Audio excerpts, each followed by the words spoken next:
Hi all. I had quite an exciting bullet game the other day against Maxim Dlugy, a US Grandmaster, and I thought I'd share it. I do like to play a variety of time controls in my chess, as well as 1 minute chess, 3 minute chess, 5 minute. I like to play correspondence chess, over the board chess. You name the time control and I play it. So this game called Bullet is where all the moves are played within 1 minute. So the maximum time for the game will be 2 minutes.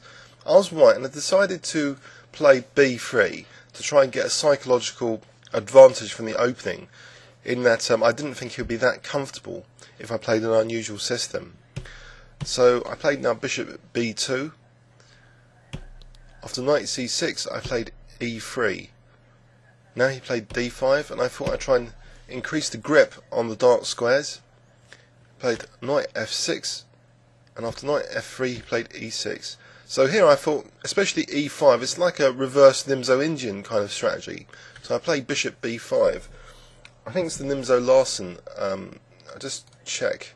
Nimzowicz Larsen opening, a01. So we played bishop d7. I took on c6 and now played knight e5. So this is actually the kind of thing you'd play in the Nimzo Indian.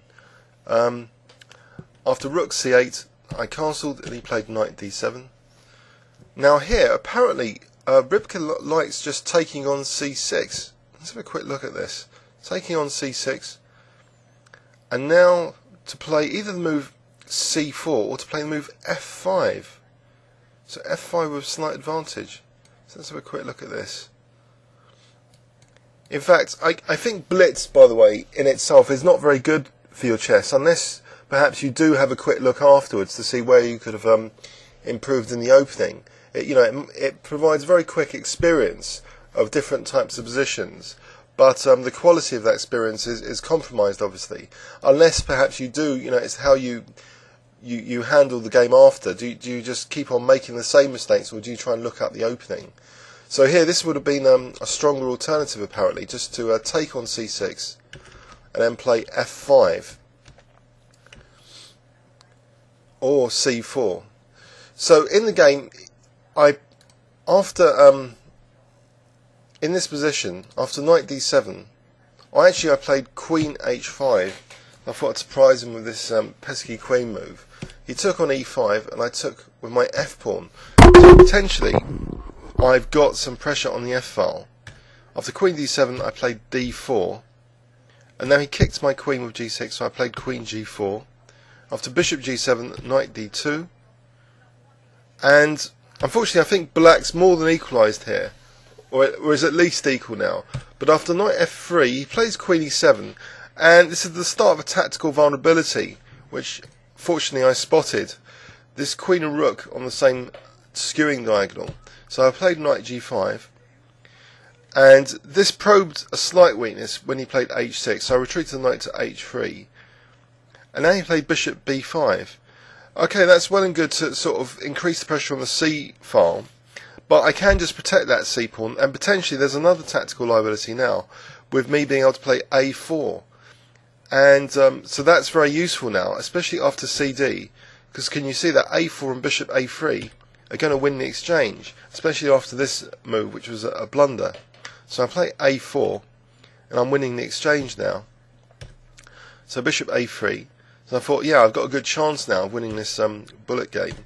So I win the exchange on knight f4. After bishop g7, I thought I have to go for his king still, because otherwise he's going to find ways of generating counterplay. So queen c3. Now I've played rook a f1, and really he should have just taken on d4 here with an advantage, but actually he played h5, and now that gave me the opportunity just to simply play queen d1, protecting that d pawn. Now he played queen g3, and this materialistic move coming up next is not really as good for him, taking the h pawn, because I want to gain an attack. And after rook h3, queen e7, I played actually the best move. Rybka agrees it's the best move. Knight takes h5, just trying to rip open the h line against his king. And I thought it's nearly over. How does he escape with his king in this position? And he is, remarkably resourceful. After check king f8, I play rook g3, which is again a very strong move, and after queen b4, unfortunately here, this is where I let him wriggle a bit. I took with my queen, because that seemed the easiest move to play, the safest move to play, an immediate check with the queen. But actually a non-check move is actually potentially stronger, because it reserves the right of the queen to come to h4 in some lines. So let's have a quick look. If I played rook takes g7, there's not many defensive tries here. Let's say rook c7, then c3, believe it or not. So luring queen to c3, and now check, rook takes f7, and now we see this resource queen h4, very powerful, getting into that d8 square for delivering this mate on d6. In another variation here, actually, rook takes rook c7, well, actually rook takes, queen takes d4, king h1, and there's no more checks here. And here, if rook c7, then check, and this is slightly different. So I haven't got access to h4 in this line, but actually rook takes e8 removes that defensive piece, and then check, and then taking on f7, queen e8, and then queen b5 will be mating, or he could delay it, of course, with rook d7 first. So those were pretty lines, and I played queen takes g7, which was the intuitive move. So see, that's another thing about blitz. You're playing stereotypical moves which you think are safe, but actually, you know, sometimes not an immediate check is better, as in the case there with the queen, you know, being able to come to h4. So here I was chasing his king, but unfortunately, you know, he's got a solid position again relatively. If his king can flee to the queen side, which it does now, and I try and open up the lines again with c4, but you know, he's almost equalising now. So king b6, check, rook g3, and I have to be careful with my own king and h file. And you know, he's taken on c4, so I try and get the queens off now, and pathetically I try and win on time. So at least all the earlier pressure had given me a time advantage, which is crucial in this type of chess. And here, after king g1, he did forfeit on time. I was pleased to beat him because actually, you know, on this auto pairing, you know, he was over 2500 when I played him. He's currently still, you know, about 2480. So I hope you enjoyed that game. Let's have a quick look in overview and summary. So this is a novel opening system, a bit like the Nimzo engine in reverse, and apparently I could have, after knight d7 there were two good moves to give me an advantage, so maybe knight fd7 is not such a good idea, bishop d6 maybe, or bishop e7. So I missed both of the good moves.